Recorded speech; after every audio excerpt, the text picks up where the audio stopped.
highlighted area shows the Russian offensive aimed at capturing occupied Ukraine up to Pokrovsk, a small town of great importance. However, they failed to stop the Ukrainian counteroffensive and subsequently started attacking from the Kursk region. The Russians also failed to counter the Ukrainian strategy, which involved using the tactic of concentration of force, a strategy developed by Napoleon. The Ukrainians targeted the weakest points, destroying critical infrastructure such as bridges necessary for reinforcements, using TACMS missiles capable of traveling over 109 miles, which is around 177 kilometers.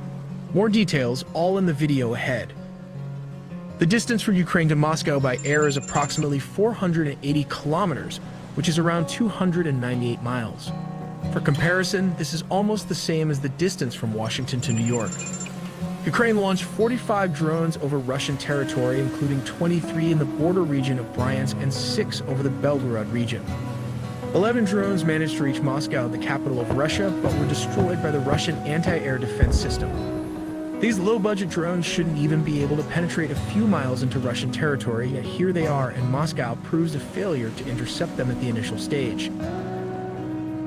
Failure 1. The Russians experienced a complete intelligence failure regarding the Ukrainians. For the last 2 months, Ukrainian troops have been slowly amassing. To avoid suspicion, they began adding troops in small groups over time. Ukraine knew it could not compete head-on with the massive Russian army in its backyard, so instead of launching a direct attack, they adopted a different approach. This gradual buildup allowed them to remain undetected. However, Russian bloggers were already reporting the military buildup to Russian generals. Despite these reports, the activity was dismissed as a deception meant to draw Russian forces away from Pokrovsk into Ukraine. Now, speaking of strategy, let's take a look at how they managed to pull this off. The Ukrainians employed one of the most tried and tested strategies, concentration of force. Given that the Ukrainian army was much smaller than the Russian army, only about 10% of its size, they had to be strategic. Approximately 800,000 Russian soldiers were stationed along the borders, waiting for the right moment to launch an offensive and crush Ukraine. So the Ukrainians counterattacked and identified a weak spot in the Kursk region, mobilized all their troops to execute a flanking maneuver, and focused on taking control of the single checkpoint. After securing it, they regrouped with their current forces and mechanized armor to re-engage and eliminate the remaining checkpoints. They repeated this process over and over until all Russian pockets of resistance were destroyed. It's a clever strategy that made their army appear much larger, just like what some of the greatest commanders in history have done, also known as defeat in detail. This is how Napoleon's strategy essentially worked. Let's consider a scenario where you have only 10,000 men to fight against a formidable enemy boasting 20,000 well-trained soldiers armed to their teeth. His response to such a daunting scenario was not mere recklessness. It was a calculated approach known as defeat in detail. This method involved the tactical advancement and division of forces with cannons, a hallmark of Napoleon's military brilliance. In response, the enemy mirrored this dispersion, scattering their troops and fortifying each town.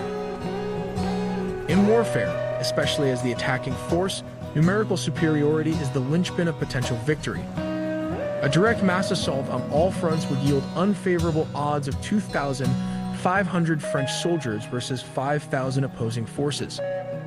Napoleon's mastery unveiled itself in a subtle, yet pivotal maneuver on the brink of battle. He orchestrated a concentration of forces, strategically thinning the front lines while targeting a singular, ideally the weakest point of attack to annihilate the enemy. The moment of contact with the adversary became an orchestration of concentrated force. Due to the enemy's dispersed arrangement, they set themselves up for individual defeat, allowing Napoleon to engage only a fraction of their forces, not the entire army. Central to the success of this strategy was the swift maneuverability of capable forces, enabling them to outmaneuver the enemy before their strategy was unveiled. Speed was the catalyst for surprise, an essential element ensuring victory. Napoleon's campaigns stand as a testament to his consistent triumph over superior forces. To better understand the strategy, let's look at the numbers from each country. Russia had 1,320,000 active soldiers ready for combat, supported by a reserve force of 2 million. Supplementing this core military strength were 250,000 paramilitary units, adding a formidable layer of defense to the nation. Meanwhile, Ukraine maintained a strong military presence with 900,000 active soldiers. In reserve, 1,200,000 citizens stood ready to defend their homeland, bolstered by 100,000 paramilitary units, all prepared for the challenges ahead. Now let's take a look at the air forces of both nations. Russia's dominance in the skies was evident with a total of 4,000 aircraft, including 1,500 helicopters. Among its aerial arsenal were 809 fighters and 730 dedicated attack aircraft designed to project power over vast distances. Russia also commanded 559 attack helicopters and 552 trainers to keep their air force sharp, along with 453 transport aircraft ensuring that mobility and logistics were never an issue.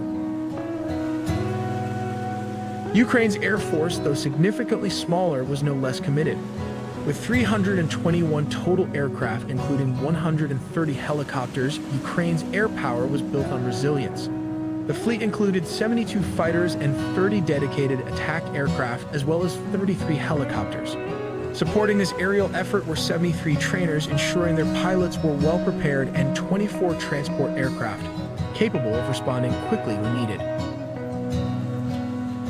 When it comes to mechanized warfare, Ukraine has approximately 1,117 infantry fighting vehicles, 368 main battle tanks including M1 Abrams German Leopard 2 and British Challenger tanks, and 268 armored personnel carriers.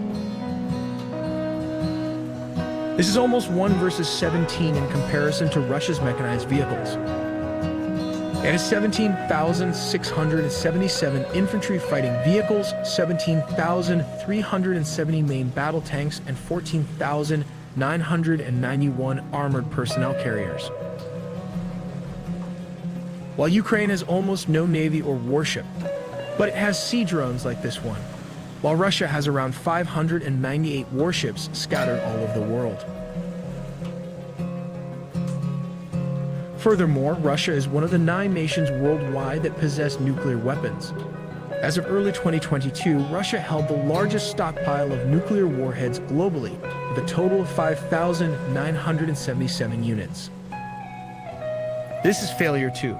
The second failure was Russia's inability to counter the TACMS missiles. This missile was designed to operate from 2 platforms, HIMARS and MLRS.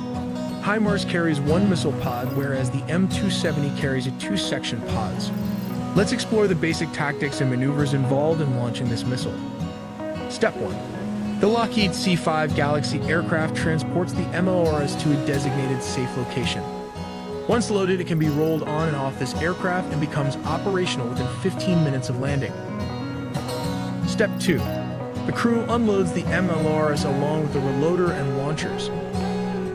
Step 3. The battalion travels nearly 70 kilometers or 40 miles closer to the front lines. Step 4. The control and command center designate targets to be destroyed. Step 5. In high-threat situations, the MLRS utilizes a shoot and scoop capability to enhance crew and platform survivability. The MLRS capacity to deploy, shoot, move, and reload within minutes significantly impedes an enemy's ability to locate and target the firing platform. Step 6. The MLRS and HIMARS conduct reload operations using a reload arm assembly to reload missiles. Step 7. The fins inside the pod are always folded. Upon launch, they unfold to stabilize its path. For instance, a long-range missile might ascend to a predetermined height to adjust its course using GPS shortly after launch. In short, this is how the fins works. They can move left or right, just as shown in the visuals. These control surfaces are dictated by the inertial navigation system or military-grade GPS to turn the missiles to its designated target. Step 8. When it reaches its target, the impact sensor activates and triggers the warhead and produces a blast equivalent to 500 pounds of TNT, capable of damaging or destroying any bunker in the battlefield. These long-range tactical missiles are capable of targeting and destroying key infrastructure, such as bridges used for troop transport and other military targets. While according to the Ukrainian, they aim to create a buffer zone, so let's explore this further. Looking at the map, the red areas indicate Russian-occupied territories in Ukraine. The challenges faced by Russia can be broken down into several stages. Stage 1. This Russian territory, which includes areas within a 77 kilometers, which translates to approximately 47 miles range, where basic HIMARS missile systems can strike target, and these areas also fall within the Kursk region. Stage 2. These regions are around 170 kilometers, which is around 105 miles away from Ukraine, and where most of Russia's main air bases are located. Ukraine aims to create a buffer zone here, and this is where the TACMS missiles come into play and strike these targets. Stage 3. This covers a range of up to 300 kilometers, which is around 186 miles from Ukraine. This is where advanced TACMS can target and destroy high-value assets. However, it's uncertain if these advanced long-range missiles will be used, period. Now let us look at failure 3. Russia's third failure was the inability to maintain logistical support.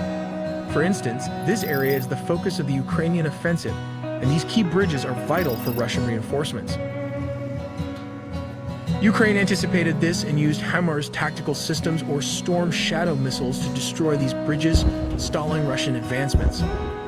The Storm Shadow missile is a French and British low-observable, long-range, air-launched cruise missile.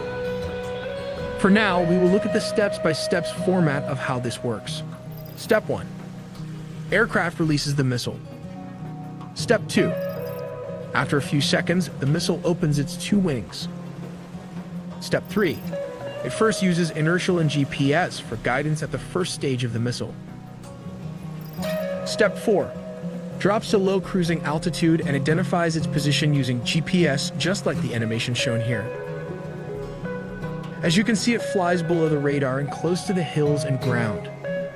Step 5. At the final stage, a thermal homing head and a terrain contour matching are used to guide the missiles. This is how it works. It uses the IR sensor imaging infrared seeker to track and process images, helping it glide to its target. Step 6.